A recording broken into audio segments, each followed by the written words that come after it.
Well, if you haven't been able to tell by looking at me, I'm a bit of a foodie, not just eating it, but also cooking it. And in all the time I've spent in the kitchen, not once have I ever used a recipe from Foodland Ontario, which is the Ontario government's portal to basically get people to cook with Ontario ingredients. Now, Foodland Ontario is a department that falls under the Ministry of Agriculture. It is distinct from the actual grocery store chain Foodland, and their mandate is one that you've probably seen. You might have even seen their logo in the grocery store shopping, trying to get people to simply use Ontario foods when they're cooking. Now, that may be a lofty goal, even though the Buy Local campaign is one that the private sector is advancing with far more success than the government is. But when I was looking through documents I obtained exclusively under Freedom of Information, I saw some expenditures for the Foodland Ontario program that I don't think left a good taste in my mouth. In June 2015, $14,746.50 was spent on recipe photography, and in February 2016, $5,819.50 was spent on recipe photography as well. Now, it's important to note that the bulk of that, the $14,700 expenditure, actually was for 12 recipes.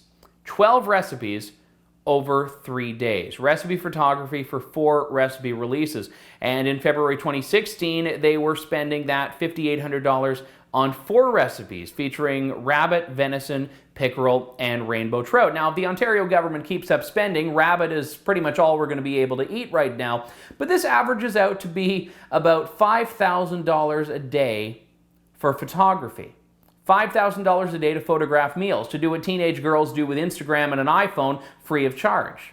I reached out to Foodland Ontario and wanted to get a sense of why these costs were so high, and this is the statement I got back from a Ministry of Agriculture spokesperson. The aforementioned cost included photographer and photography costs, including studio rental, food preparation, food styling, prop styling, and miscellaneous expenses, couriers, etc., for a series of recipes to be used as part of Foodland's marketing activities. The photographs taken at these shoots have been used in a range of Foodland's marketing materials and marketing campaigns, including media releases, newsletters, Foodland Ontario's website, as well as recipe cards distributed at consumer trade shows. Now, I couldn't find any of the pickerel recipes or any of the trout recipes, so I'll take her at her word that these have actually been used, and hopefully maybe they've been able to give some people some good food and use some Ontario ingredients at the same time.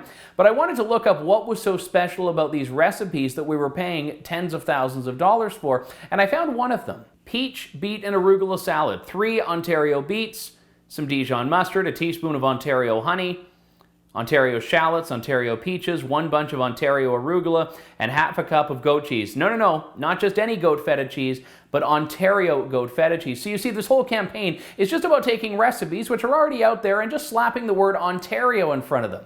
Now, I'm all for having a support local campaign, but this is something that if you look at any grocery store is already being done by the private sector. But for the government, it's about spending $20,000 in 6 months just to photograph food that you and I are never going to eat.